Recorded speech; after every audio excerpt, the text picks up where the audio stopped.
You wanna know? You wanna know why you're ungrateful and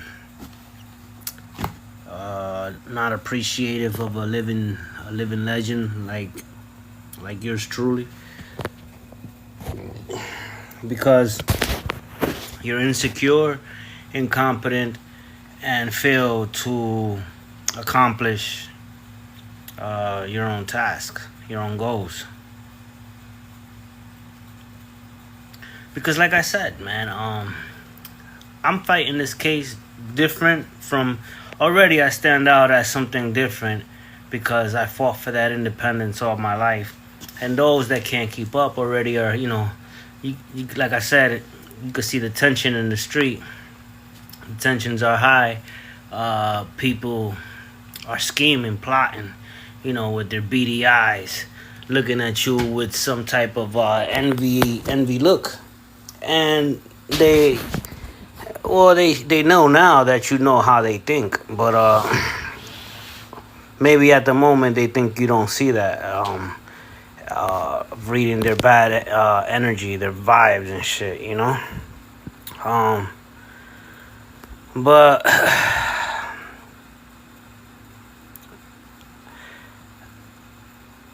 I am different, and it's not an ego thing; it's a respect thing. I'm a man with dignity. I'm disciplined. I don't play around. I'm not here to waste time. I got shit to do. I got plans. I got big goals, big dreams, and I don't need like minor civil ordinance distracting me. So, I post on my notes that I was gonna discuss the go over the analysis of the evidence, the video, so that you can see who was the provocateur in all of this, But maybe I'll wait a little because what I want to talk about is, growing up, I used to do this fighting the system type of thing, with prior to digital technology, and for the most part it would always go bad for me. But this time around, using this technology, right, and learning from my experience, I kind of became adaptive, where I'm utilizing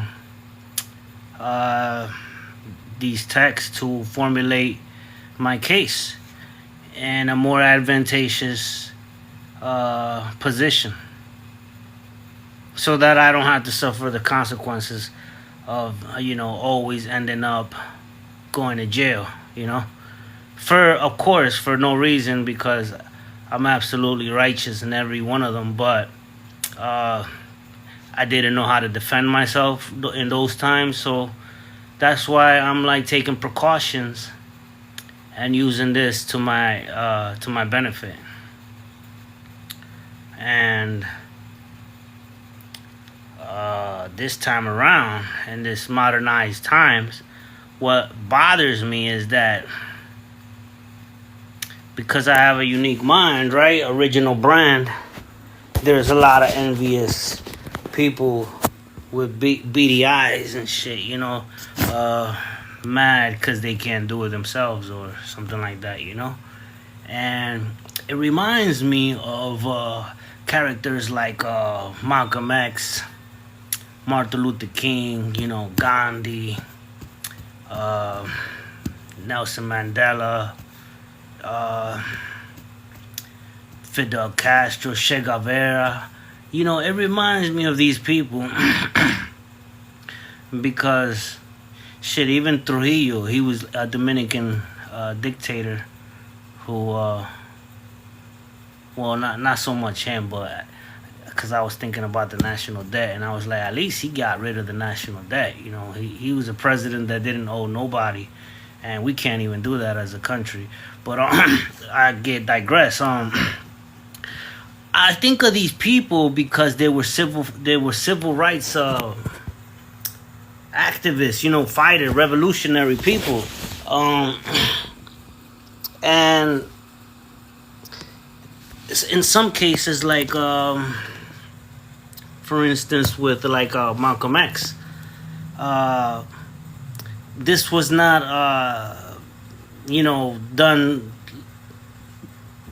by government. Like sometimes, sometimes the government will try to take you out using the CIA or FBI type of stuff. But with Malcolm X, the thing about it was like it was his own people, you know, and and so what I see on some of these leaders is that instead of their own people supporting and wanting to be like this great leader, oftentimes they shun them, they envy them, they don't want to like congratulate, and this is like a core problem done internally on their part that is unable to grow, because when you have somebody that can be in a more advanced position, rather than trying to eliminate that person because you can't advance with him, you should let that advanced person shine so that you can have dreams and goals and hopes of wanting to be like that advanced person. But when there's an advanced person and the people just take out the advanced person because they can't be advanced, well, now they got rid of the advanced person, and now nobody could even think or dream or hope or have goals to looking up upon that advanced person. Kind of like, let's say, Michael Jordan. Imagine before he became what he was, you had these envious ball players and they just got rid of him because he was nice. You would never have a basketball player trying to be the best because they got rid of a Michael Jordan type of thing. This if it doesn't make sense to you, like, you got problems. But that's often the case. Your own kind is resentful because you act nothing like them. You're actually more advanced than them. You're better than them. Although the advanced person usually don't say that, to them because he's not there to hurt people's feelings. But when it comes down to it, that advanced person is that advanced person because he put himself in that position. Like Malcolm X or Nelson Mandela or Gandhi. They put themselves in that position because they knew they had a bigger purpose. But when you have like haters and envious people, and it would be more understandable if it was like people that is not your kind or that don't stem from your background. Instead, it's the people that have that same background that usually shows the hate and envy and jealousy, and they try to stop you. And this is why it's read in history books, and you can't really see these people flourish in real life because you're haters. You're insecure, incompetent. You don't do what needs to be done, and you get mad at the person that is doing the things that needs to be done, and that is discipline, and that is doing everything that he should or she should be doing.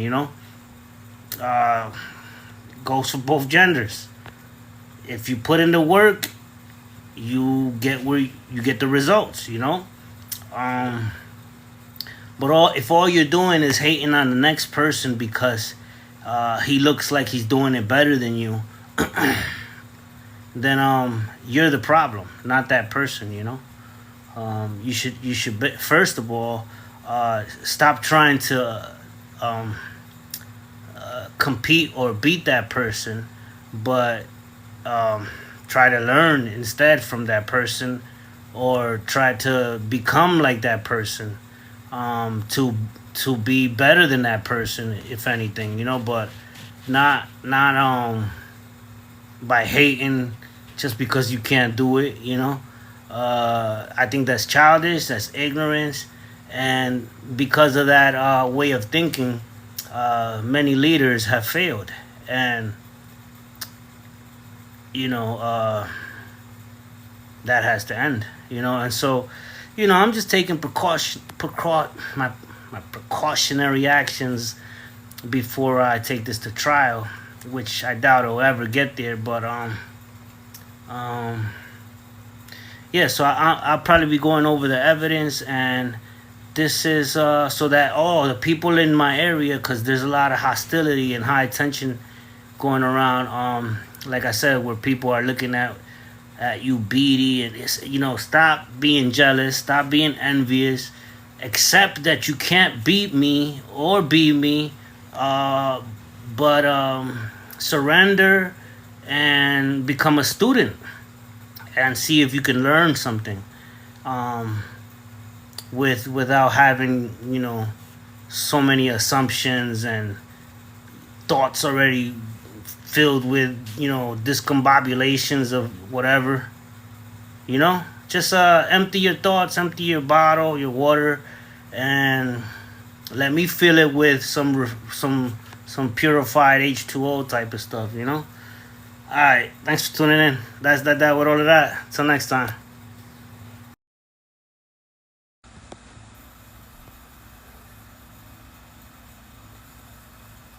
We talking tonight, huh?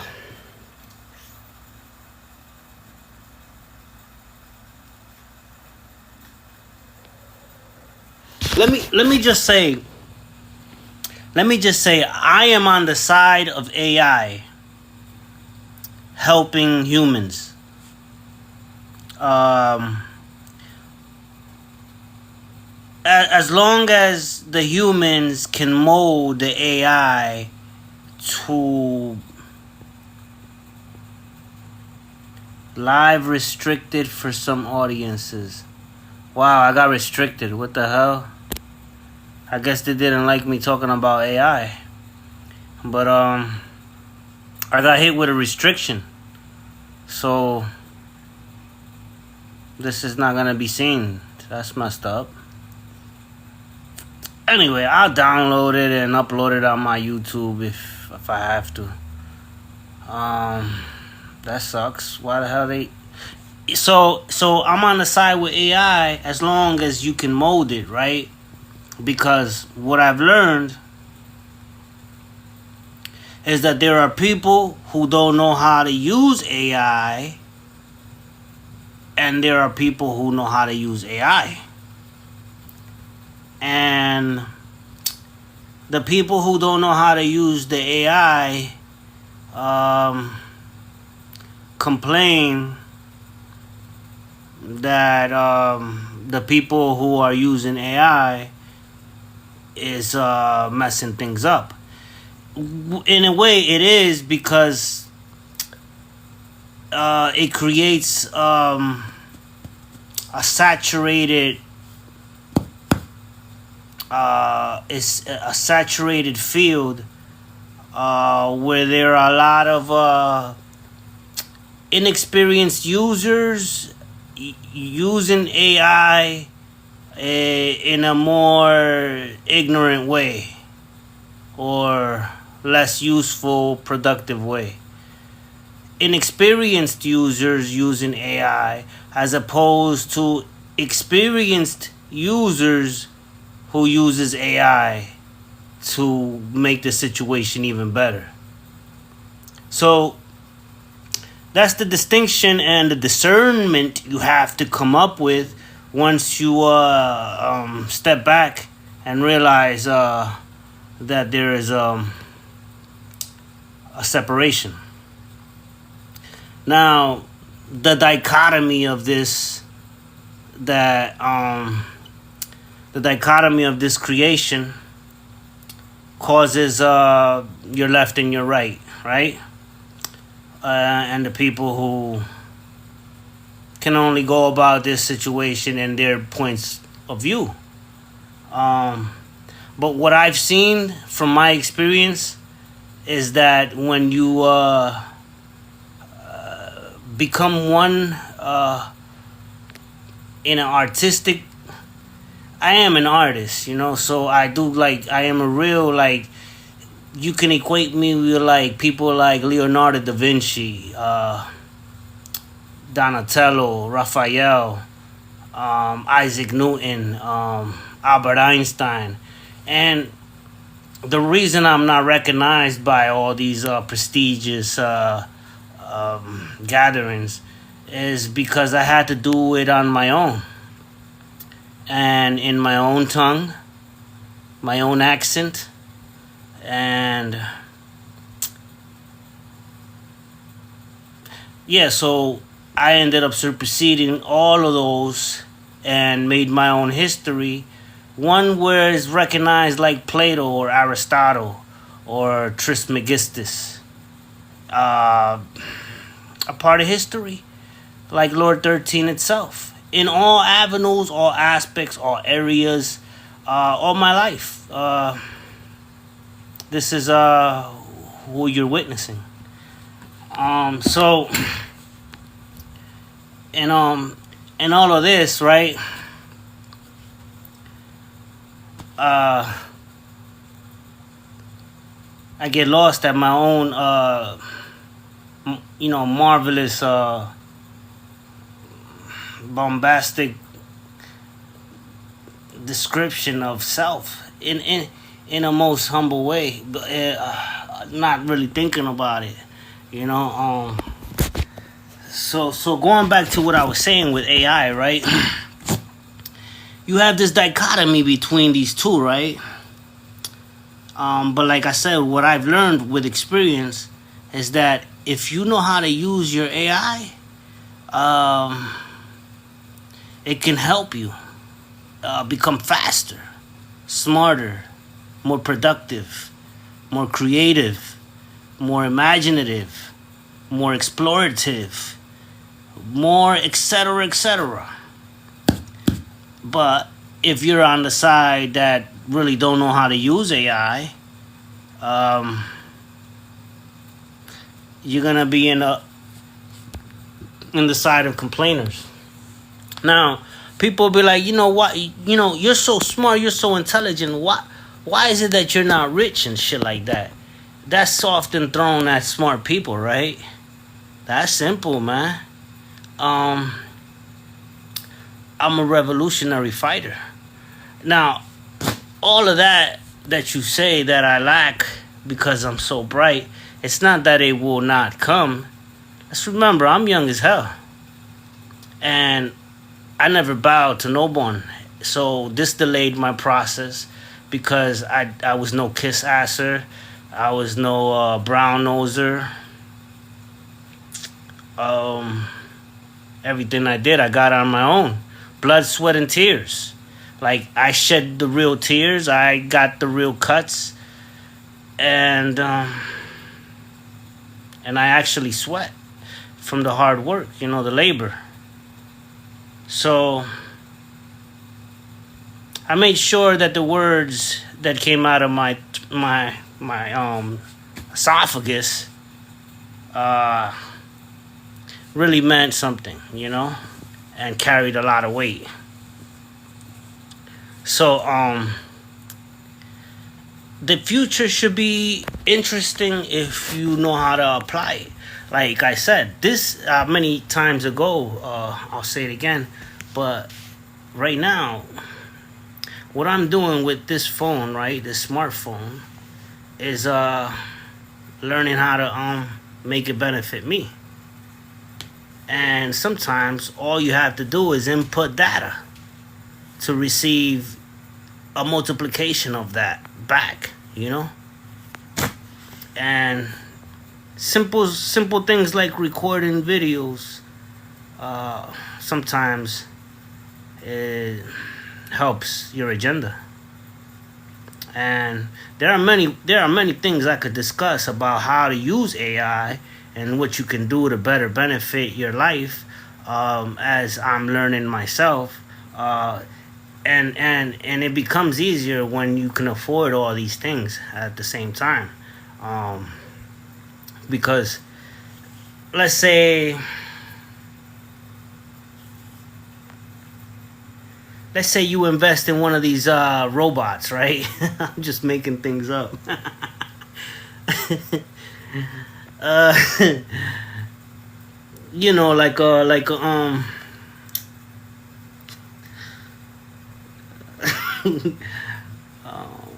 what are these companies, man? They got companies in Japan, they got companies in the US where you could just buy one of these robots, right? And have it clean your room, you know? so already, right? or maybe you wanted to, I'm blushing actually. Maybe you wanted to cook for you, right? And clean your clothes or wash your area. Boom, you program this computer or this robot, right? And when it does all that, right, it's actually making you faster, because now you're not delayed in a experience in time where hadn't you had that robot, you'd be doing the dishes or washing your own clothes and making your own food, you know? And because you have this technology that you knew how to use it for purposes of making you better, you end up getting faster because it's helping you clean and stuff like that. That's just one, you know, like, way to look at it, you know what I mean? But, you know, AI is everywhere. Like, it's in the browsers. It could be in actual applications where it's robotics. It can be used in quantum mechanics, quantum physics. It could be used in, you know, so many other aspects, and people are just equating AI to like a web browser, and it's way deeper than that if you know how to use it. So yeah, you know, you got this ads running left and right, different indoctrinations of form of hypnosis therapy going on a mass scale, where they manipulate you into choosing these less advantageous components, because they don't they only give you a treatment, not a cure. They're giving you they're giving you hope, but they don't fulfill your dreams, you know, because you're losing the actual skills. It's like a calculator. Some people don't even know how to do their math or their subtractions or the multiplications because they got used to using a calculator. You know, some people don't know how to draw stick figures. You know, because they don't draw. Anyway, hopefully this helped you. And the whole AI thing, it always depends on the user, because if the user is smart, if the user is intelligent and he's a genius, the user will know how to use the AI to make him even better. And there are things that I can show you musically that still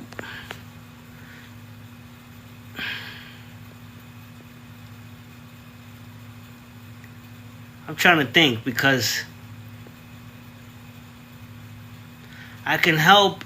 Yeah, it'll be like, alright, it'll be like I could get it to the point where I'll be like, mood genre, tone, and I would say, what's my mood gonna be today, or what do I want it to be? And the mood would be hypeness or something, and then I say genre would be a mixture of blues, hip hop, rap, jazz, and then I would put then you start with the kicks and the percussion, and then AI would and then there are the prompts, right? They got these things now available. I'm showing you how I would go about it. The prompts. Then I would tell it to be like, with the mood of hypeness, with the genre of what I just said, and add to it some kicks, drums, percussion, and make it with the tempo on 4 beats per second at 180 RPMs. Right? I'm just like making things up. And I will put it on the prompt, right? On this AI software that already exists, that I'm not using, but many could use it. Like I said, it's dependent on the user. And that's when AI would spit back to me the compilation or the analysis of what I just gave it as a prompt, and boom, it will come up with maybe multiple options of beats that they think is towards my likings. And then I would say, okay, let's add some cinematic entrance, give it some drama, some action, and then boom, this AI software would be like, okay, boom, boom, boom, boom. Now I got a couple of options of new kind of beats. So now this upsets the producers, right? Because now we don't need them. And they're going to be on the side that says, oh, I hate AI, because they're taking the skills. And, like I said, it's either you're on the side of AI to help you become better, or you're on the side that hates AI and you're limited, and you got gatekeepers, and you got people who don't allow you to progress because they want you to fit to a structure that goes against a lot of people's pockets or ability to, meet the demands. And so when this AI spits this, right, because it's programmed to do this better than a producer, or better than in some cases better than some of your favorite producers, now all these other producers are no longer needed, and there's a war. But like I said, this only matters to people who are afraid of people like me, who are users who know how to use AI. If there was actual users who know how to use AI, they can avoid a lot of a lot of hassle and stuff like that. But it depends the user. Like I said, you could be the user who likes to use AI, so you don't have to depend on people and get better on your own, or you could be on the side where you think like AI is trying to get rid of us and shit, and help the people become gatekeepers. So yeah, I wanted to say that because I saw some shit. But all right, man. Thanks for tuning in. You already know that's that with all of that.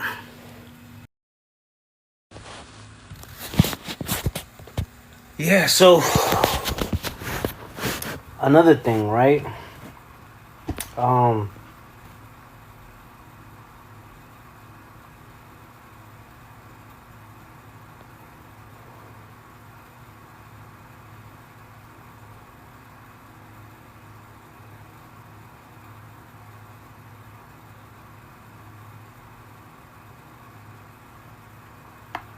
when using these AIs, right?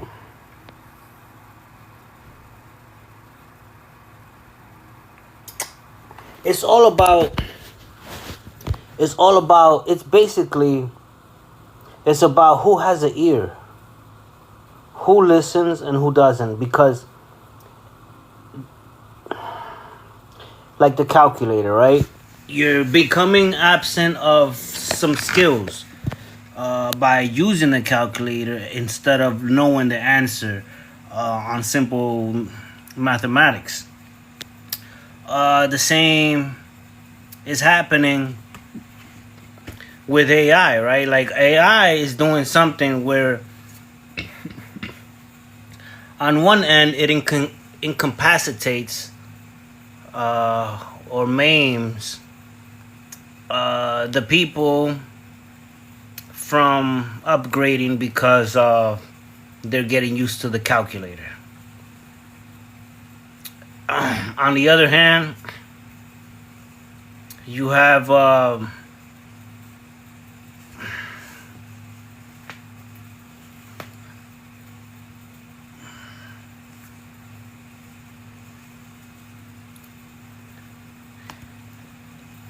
you have a supercomputer mind. You have a patent and shit. I got a patent. Like, so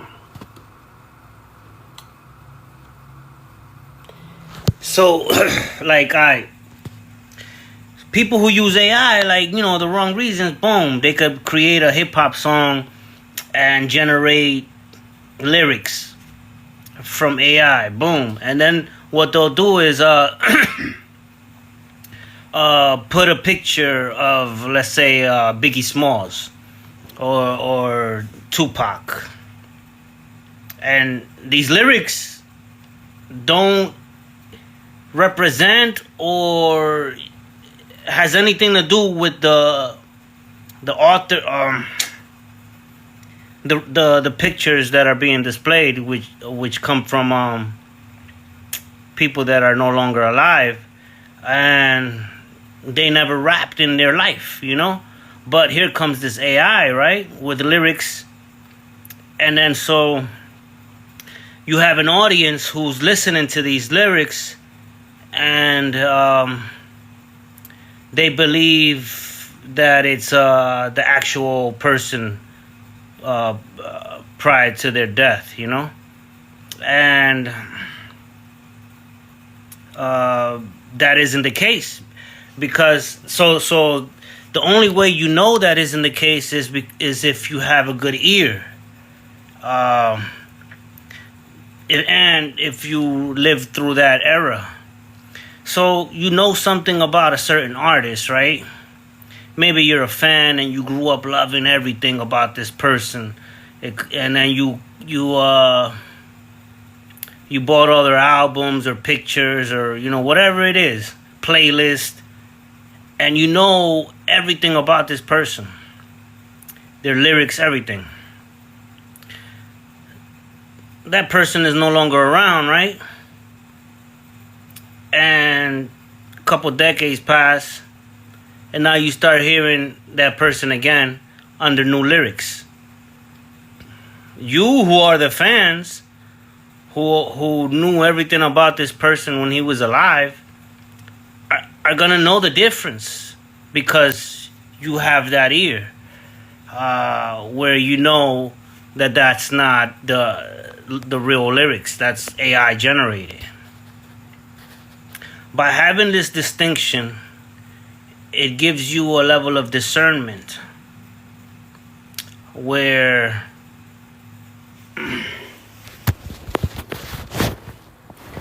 I'm getting hot. Literally, like, I got the fan on, my book is available on Amazon, and nobody's hitting my Cash App when they should. But still, I continue.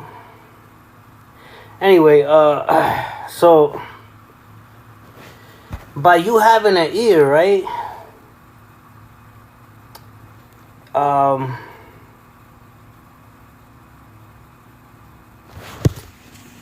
It creates elite people that have a knowing on a whole assembly of things, and what makes them unique is that they have that discernment and telling the difference in what is AI generated as opposed to what is authentic. Even now, like sometimes I'm listening to music and I'll put on some random music and I'm bobbing to it at first, not thinking about it, but then all of a sudden I stop and I'm like, that's AI, and I change it. And maybe other people don't react like that.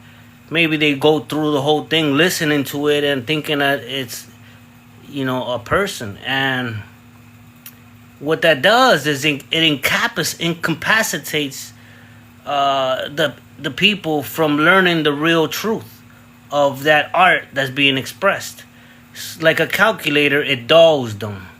So now they're dull from not knowing the authenticity of the lyrics because they don't have those who have discernment and have an ear and can detect what is fake and what is not. And the ones that could detect what is fake and what is not don't teach it. They're not out there trying to show people, like, look, this is fake and this is not, because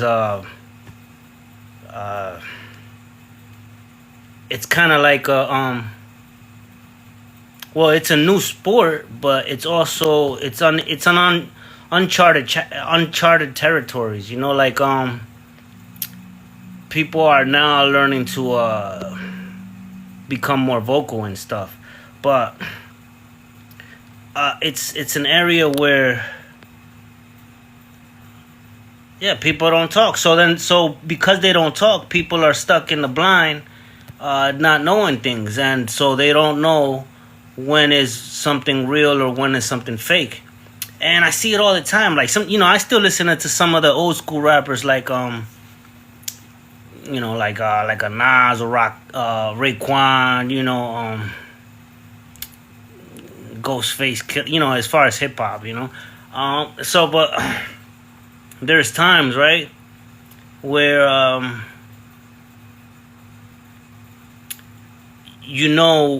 what is a new material versus what is an old material, and what could be a fake material. So it depends on the user, his taste, his ability to discern and have an ear, because you could play something that says brand new remix from such and such, and it's a remix of, let's say, DMX,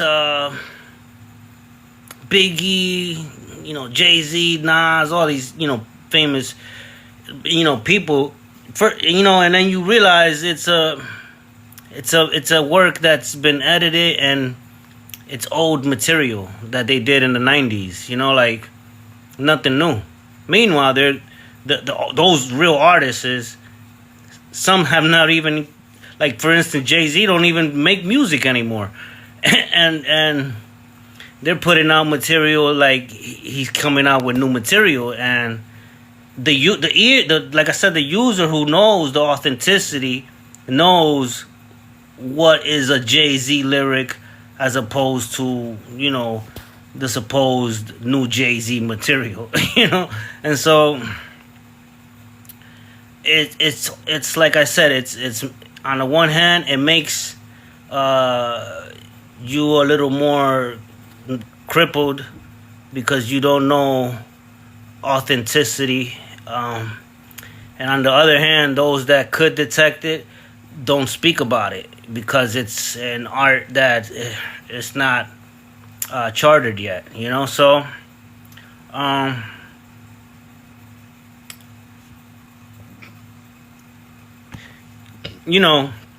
hopefully people like that are valued and cherished, and maybe paid for their time, you know, to release that game, that gem.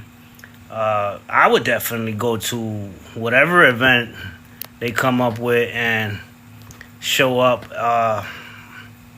If I was to run into someone who had discernment and can distinguish what is real and what is not, as opposed to everybody just being lost, and then they play music and they think it's from an actual artist, and it is like has no taste, no flavor, no art. And then you got a playlist full of just AI generated, things that slowly and surely takes the soul out of the mix, where people become less human, and more soulless, So hopefully that answers more situation about the AI. You basically, one thing is you got to have a lot of experience to know the difference of real lyrics and AI generated. So it's not for everybody, all you can do is like hope for people that do have that discernment, to have events where you can sign up and pay the ticket and show up if there is such things, But I don't know. Gotta wait and see. Anyway, that's that with all of that.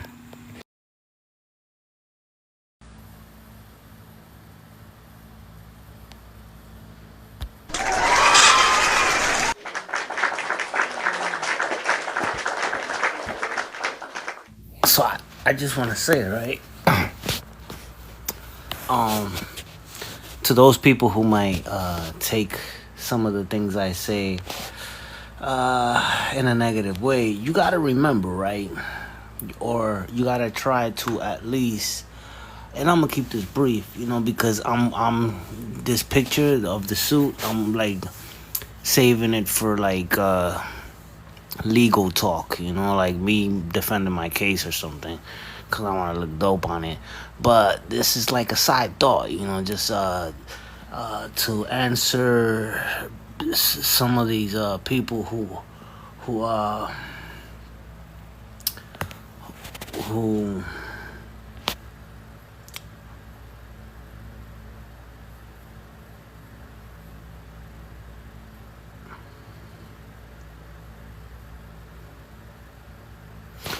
a little lost, right? So let's do that. This is a video where I'm talking about people have to know how to deal with critiques. So growing up, as a teenager, right? First of all, as a native, my first friends were black. I go to school and, my friends were all black. And then as I got a little older, I started surrounding myself with my cousins and stuff like that. But I ended up meeting people because then I started going to college, and I started going to trade schools, and I started meeting different kind of people. And some of these people that I met were racist, basically. They would say racist remarks, things that would cause, a fight.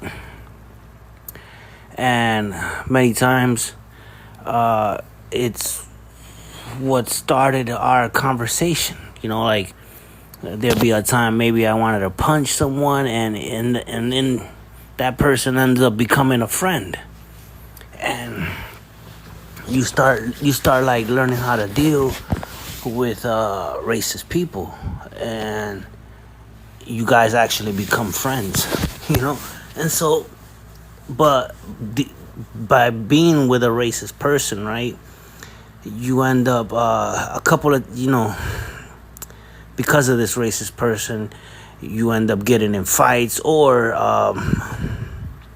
knowing how to prevent fights from happening, because you you're basically teaching them how to see the world in a way that they have never seen, because in their eyes they're racist because of ignorance. They don't know what possibilities out there that can hurt them.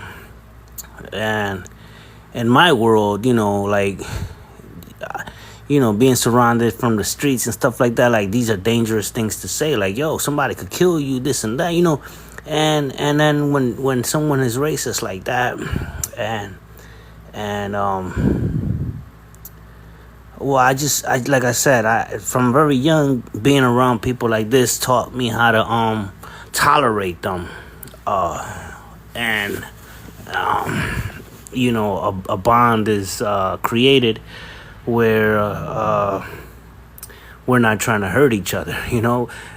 We become understanding. Where we both give ourselves remarks that don't really hurt our feelings. So it gets to a point where it might be a boss. You're working for a boss, right? And the boss is someone who talks shit to you all day, and you have to learn how to tolerate and put up with your boss because he's talking smack to you, but he's the one that's paying you. So there are individuals who are out there who are racist in the manner that they speak, and a lot of times they don't know how to control themselves in the way they speak, and they say it in the wrong place and time, and they suffer the consequences of that. But when they get together with someone who is from that place or area and build some type of tolerance towards it, like, you end up knowing how to go about certain situations with a racist person without having to get confrontational. And this comes from actual practice and learning how to understand a person who is racist. Like I said, when you take the challenge, it becomes something humorous where the both of you starts laughing, and it becomes memories and nothing serious at all. But for the new people who are listening for the first time, they'll take the critique or the slurs and they'll let that offend them, not knowing that there's already been a history developed where people understand when that person is being racist, he is not doing it to cause aggression, violence, or something. He's just being humorous, like a jokester. A white guy says something like a funny racial joke, and then you because you're mad, you be like, "Shut up, you Cracker Jack," or "You Wonder Bread," or that's why your mama's so fat, stupid shit like that. Like, your mama's so fat she got hit by a truck and said, "Who hit me with that pebble?" And then jokes like these start coming about, and it makes people laugh instead of like wanting to kill you type of stuff. And so what I want to say is, like, because there's a lot of new people who are first-time listeners to my voice, and when they hear me maybe speaking in a condescending way, they might take it like a personal attack, when they should be taking it like a boss, maybe spanking your butt or giving you a what do you call it, You grab them by the shoulder and you give them like a rubbing on their skull, a wedgie. I don't know, something. So it's like tough love, and you can only develop having that experience by actual practice. Like by having that boss who's mean, or by having some friends who might be a little racist in their remarks and shit like that, and basically learning how to develop a tolerance and dealing with stupid people, but in a way where you both come out laughing at the end of it, and it stays in a harmonious way. And so a lot of people, like I said, first time listeners and viewers might not understand where that energy has come from, and they misconstrue it, letting it cripple them by putting things in their mind that shouldn't be there. And yeah, I thought I say that because I'm a mind reader, and I pick up on a lot of vibes, and I see things like there's something there that he's assuming or she's assuming, and they think they know, and they don't know nothing. And another thing, when I say like I'm planning a trip or something, if I mention where I'm going, it's actually a misdirection. It actually means that I'm never going there. It's just I like to keep the people guessing, and you're never gonna know where I'm going. Till the last minute, and I reveal it. Anyway, that's all I got. Thanks for tuning in. That's that with all of that.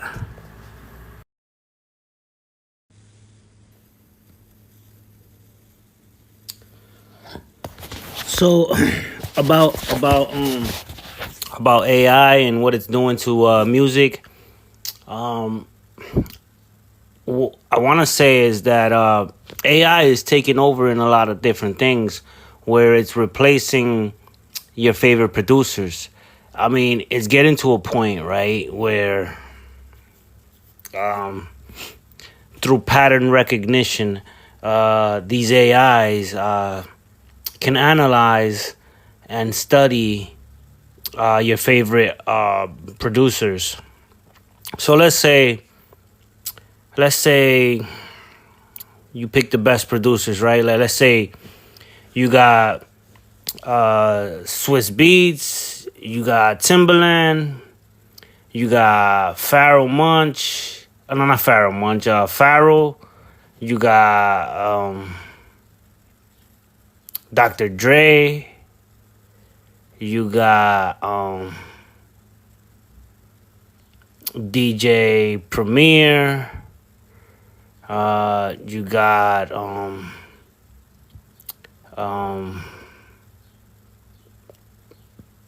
so basically, out of these, like, this is just a few, but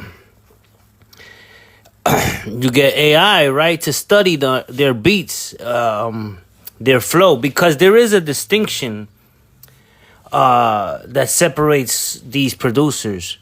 What makes Timbaland's beat sound so Timbaland? What makes Swiss Beats sound so Swiss Beats? You have to have an ear.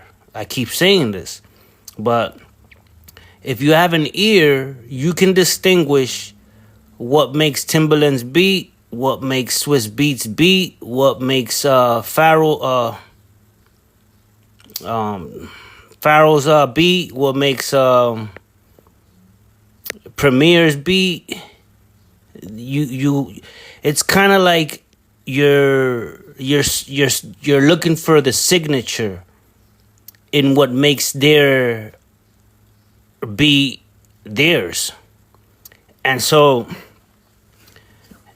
I mean, I'm sure there's people that as soon as they hear the beat, they know right away. Oh, that's Swiss Beats, or that's Timbaland, or that's Dr. Dre. They could tell, because there is a certain signature, certain recognition done in that beat that will be tied to that person,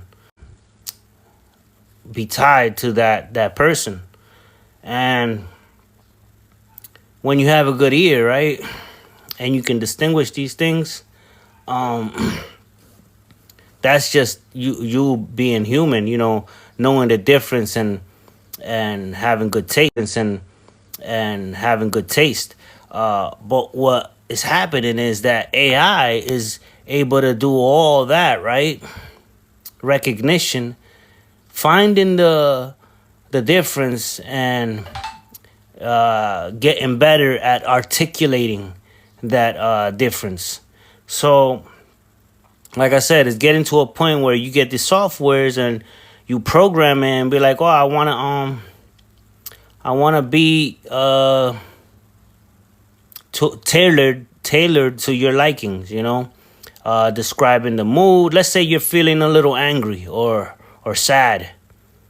You be like, AI, I'm a little sad. I'm feeling blues. Can you transcribe something that can make me want to tear shit up in a Dr. Dre kind of format, or Swiss Beats kind of, format. And boom, AI taking all the information that it studied from this person now compiles several options for you to go on, which now replaces the actual producer or DJ, And this is what they yapping about. This is what they're arguing. Like, oh, you're trying to get rid of the human experience and this and that. It's just that AI is becoming smart and learning how to bypass so many level of degrees to make it more simple. And this is what it should be. Like, even if you're like a Timberland, right? Or the actual producer who used to do a lot of technical things to come up with such beats. If you're this person, you should be happy that AI exists, because now it's like, let's say if you're a Swiss Beats and him programming it to its his liking, tailored to his signature.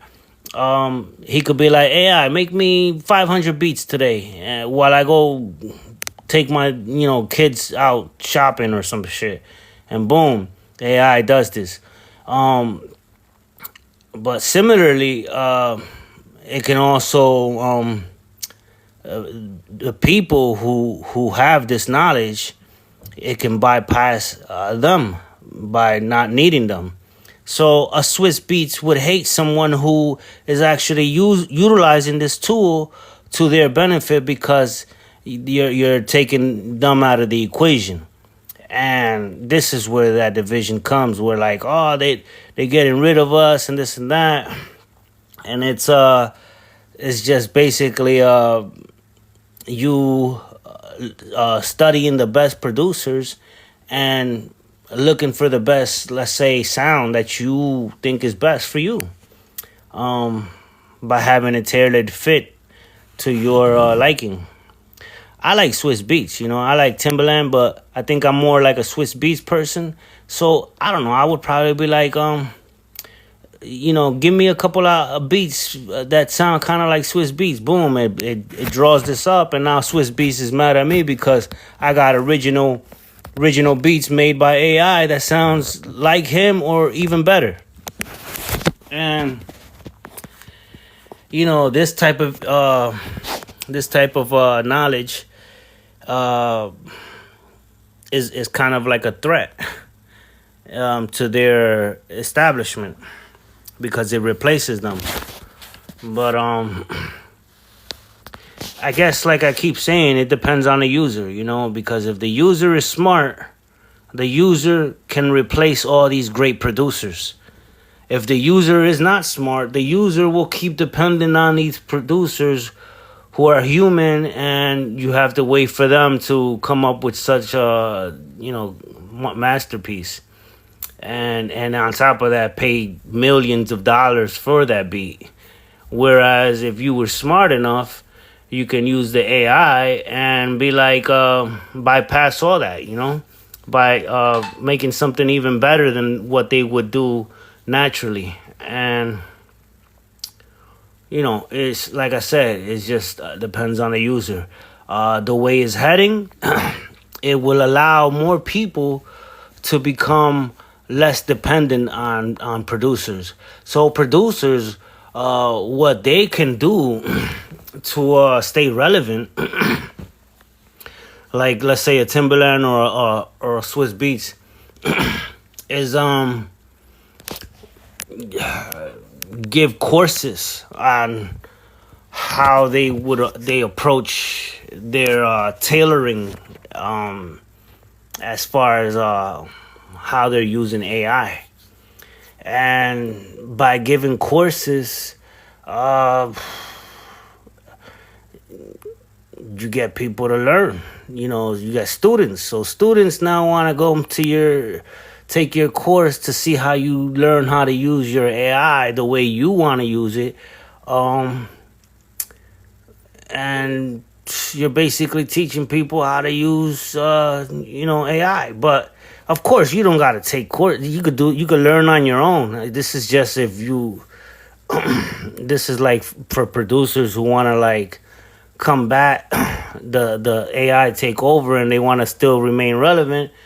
That's how I see them remaining relevant, is by creating courses on how to use the AI without any producers, and by staying relevant like that, by creating courses, what you do is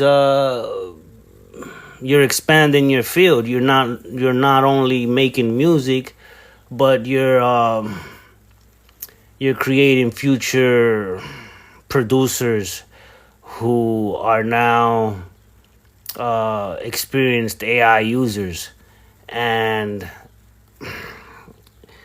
you're basically training people to become better than you, or to learn what you've learned, and letting them do what they want with that finding, But yeah, that's like the only way I see them remaining relevant, is by basically, just making a course and teaching it.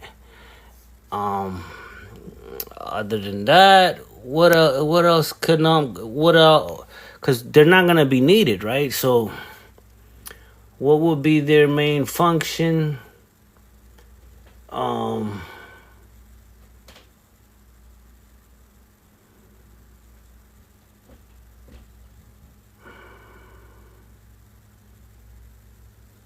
Yeah, all they can do is be an advocate and a professor of someone who knows how to use it, and they can teach the people how to basically use it so that they don't need the teacher. But if not, and that'll help you stay relevant and continue on making money. By the amount of students that you accumulate. But otherwise, you'll just create innovators who become these AI producers who will replace you, and you'll be forgotten. You know what I mean? Because, like I said, AI is getting so advanced where it can do a lot of pattern recognition and learn your signatures as a unique producer that you are, no matter who you are. Let's say if you're a Dr. Dre, a Swiss Beats, Timberland, they all have their signature where you can detect whose beat is from whom. and AI is learning how to do this. And so if you want to be, let's say, tailored to your fit, and you want it to sound more like a Swiss Beats or Timberland, it'll start doing it better than the actual producers. And when people figure this out, it'll replace them. So the only thing they can do, instead of being like gatekeepers, is forming a course and becoming a teacher.